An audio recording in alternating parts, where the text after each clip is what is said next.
राधे राधे। मेरे प्रिय साथियों, आप सभी को दीपावली की बहुत बहुत शुभकामनाएं। आप सभी लोग जानते हैं दिवाली रोशनी, खुशहाली और माँ लक्ष्मी के आगमन का पवन पर्व होता है। इस दिन अगर सही विधि विधान से माँ लक्ष्मी और भगवान गणेश का पूजन किया जाए तो साल भर घर में सुख, समृद्धि और धन की वर्षा बनी रहती है। मेरे प्रिय साथियों, आज की इस वीडियो में हम आप सभी को दिवाली पूजन की बहुत ही सरल और संपूर्ण विधि बताएंगे।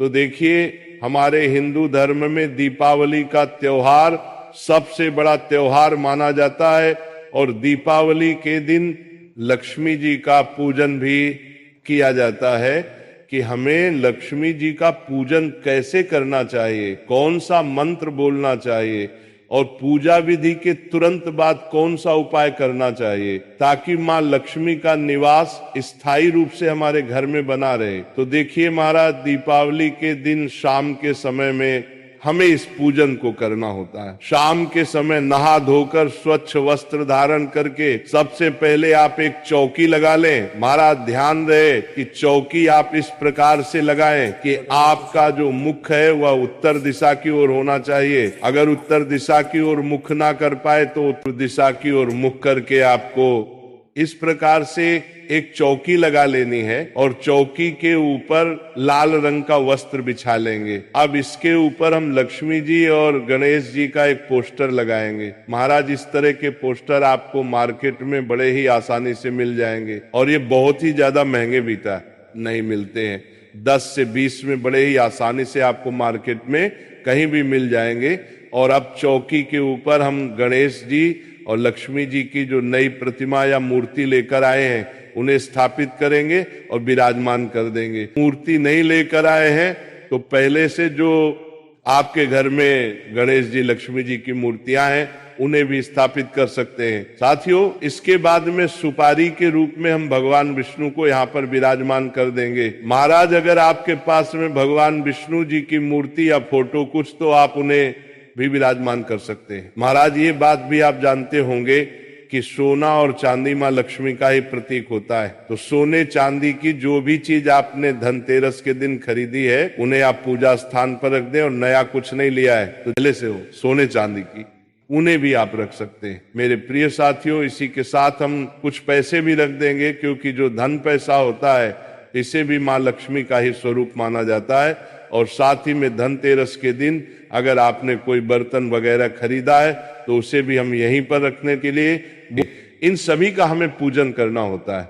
अब देखिए महाराज, जो दिवाली की पूजा है ये एक बहुत ही बड़ी पूजा मानी जाती है। तो इस दिन कलश स्थापना करना बहुत ही शुभ रहता है। अगर आपके पास समय है तो कलश स्थापना इस दिन जरूरी कीजिएगा। तो जहां आप बैठे हुए हैं अपने हाथ से लेफ्ट हैंड की तरफ, यानी कि लक्ष्मी जी के राइट हैंड की तरफ में हमें चावल की एक ढेरी लगानी है। महाराज ध्यान रहे कि पूजा में प्रयोग किए गए चावल बिल्कुल भी खंडित नहीं होने चाहिए। तो चावल से हम यहाँ पर एक अष्टद कमल बना लेंगे क्योंकि माँ लक्ष्मी को अष्टदल कमल बहुत ही प्रिय है। अगर आपको बनाना नहीं आता है तो केवल आप चावल की ढेरी लगाकर भी इसके ऊपर कलश स्थापना कर सकते हैं।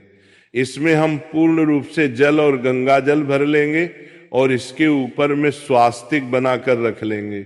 इसके बाद इसमें हल्दी, सुपारी, सिक्का, थोड़े से चावल कलश के अंदर डालकर कलश का कंठमौली धागे से बांध देंगे। अब आम के पत्तों पर टीका लगाकर हम कलश को सजाएंगे। अगर आम के पत्ते ना मिले तो आप अशोक के पत्ते भी लगा सकते हैं। और अब हम इस कलश को अष्टद कमल के ऊपर स्थापित कर देंगे और एक चावलों से भरे हुए पूर्ण पात्र से हम कलश को ढक देंगे और एक नारियल को मौली धागे से बांध करके हम यहाँ पर रखेंगे। आप चाहे तो लाल रंग का कपड़ा भी लपेट सकते हैं।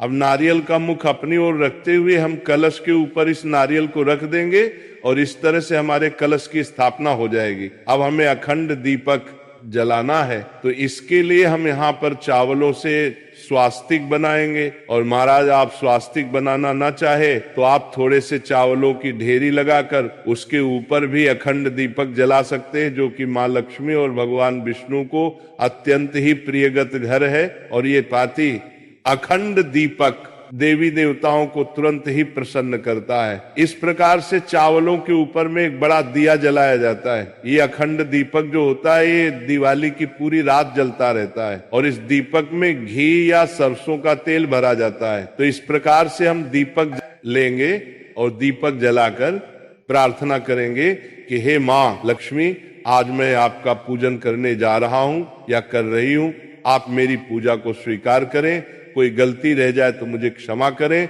और मेरे घर में स्थायी रूप से निवास करें। साथियों, इस तरह से संकल्प करने के बाद में फिर हम पूजा को शुरू करेंगे। तो सच्चे भाव के साथ सबसे पहले हम भाव रूपी जल का स्नान छींटे के रूप में लगाकर करेंगे। तो यहाँ पर हम सभी देवी देवताओं को स्नान करा देंगे। स्नान कराने के बाद में फिर वस्त्र रूपी भावना के साथ हम मौली या कलावा जो है वो हम समर्पित करेंगे। तो यहाँ पर सबसे पहले गणेश जी को, माँ लक्ष्मी जी को, भगवान विष्णु जी को, कुबेर देव को, सरस्वती माता को, सोना चांदी जो भी चीज आपने रखी है, कलश देव को तो हमने पहले से ही मौली धागा बांध दिया है। तो इस प्रकार से वस्त्र की भावना से हम सभी को मौली समर्पित कर देंगे। और अब हम सभी को तिलक करेंगे। भगवान श्री गणेश जी को, माँ लक्ष्मी को, सरस्वती माता को, कलश देव को, अखंड दीपक को, सभी को हम तिलक करेंगे। साथ ही पूजा में जो भी परिवार के सदस्य सम्मिलित हैं उन्हें भी हम तिलक करेंगे। और अब हम सभी पर अक्षत समर्पित करेंगे। इसके बाद हम गणेश जी को जनेऊ संजीत समर्पित करेंगे, हल्दी की एक गांठ समर्पित करेंगे। भगवान विष्णु को भी जनेऊ समर्पित कर देंगे। जनेऊ नहीं है तो आप मौली भी समर्पित कर सकते हैं।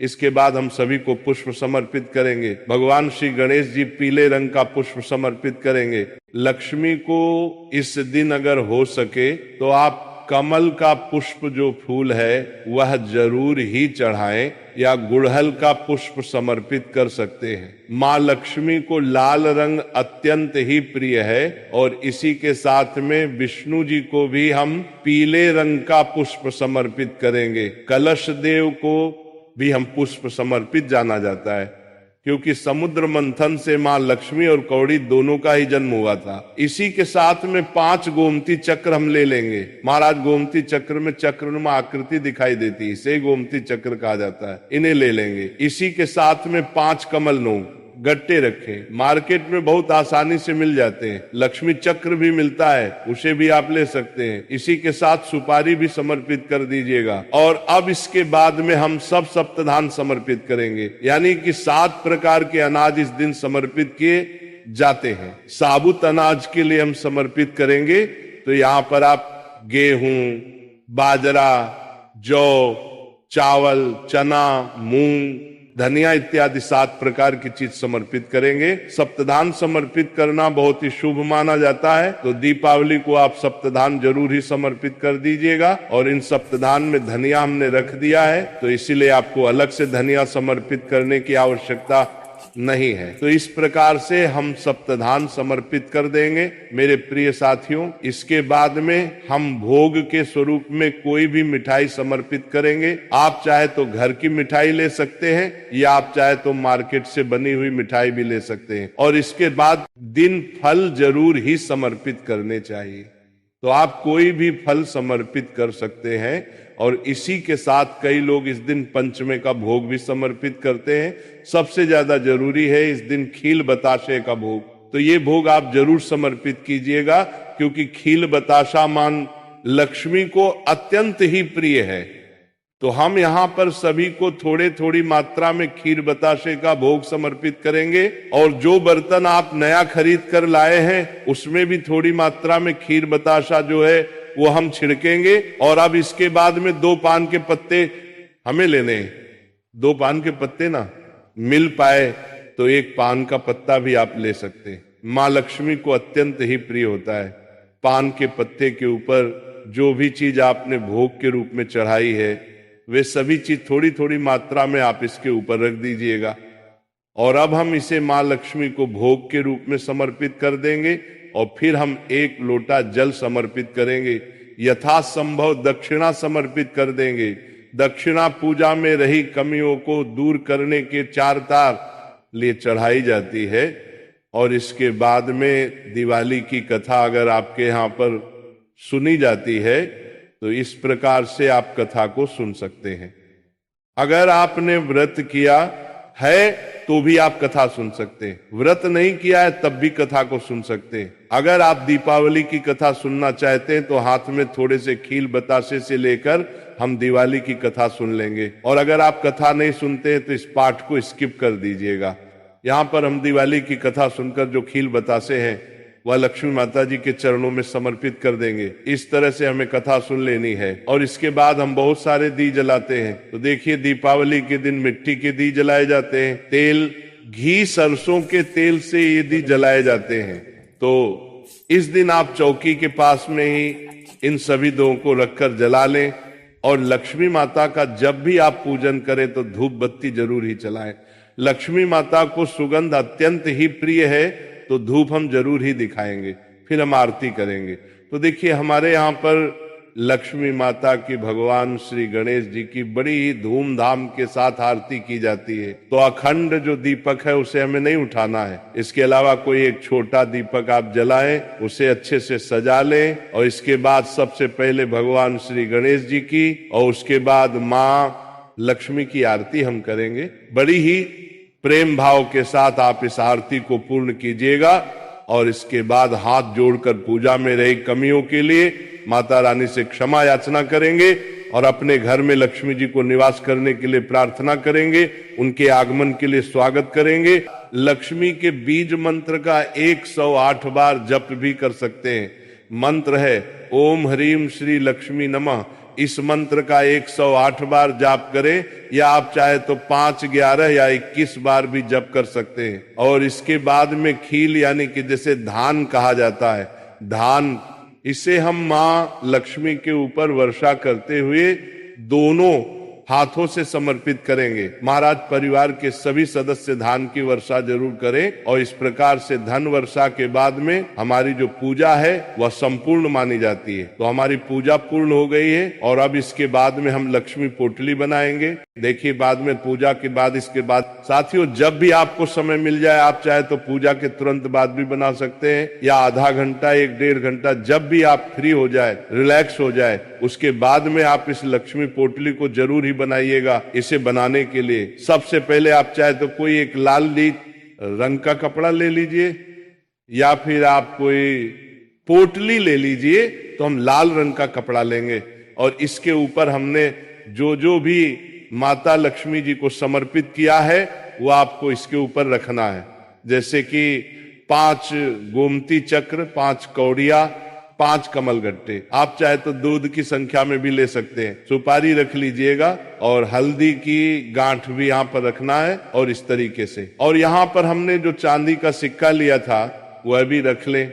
आप चाहे तो चांदी का सिक्का अगर आपने नहीं लिया है तो इसके जगह पर आप 1 का सिक्का भी रख सकते हैं।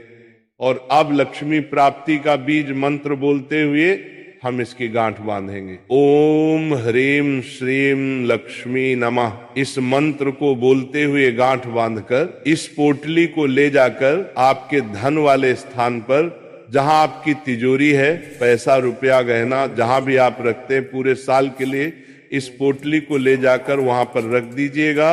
और अगले साल इनमें से जो चीज खराब हो गई है उनका विसर्जन करके आप फिर से इन सामग्री को प्रयोग में ले सकते हैं। तो इस प्रकार से हमारा जो लक्ष्मी पूजन है वह संपन्न होता है।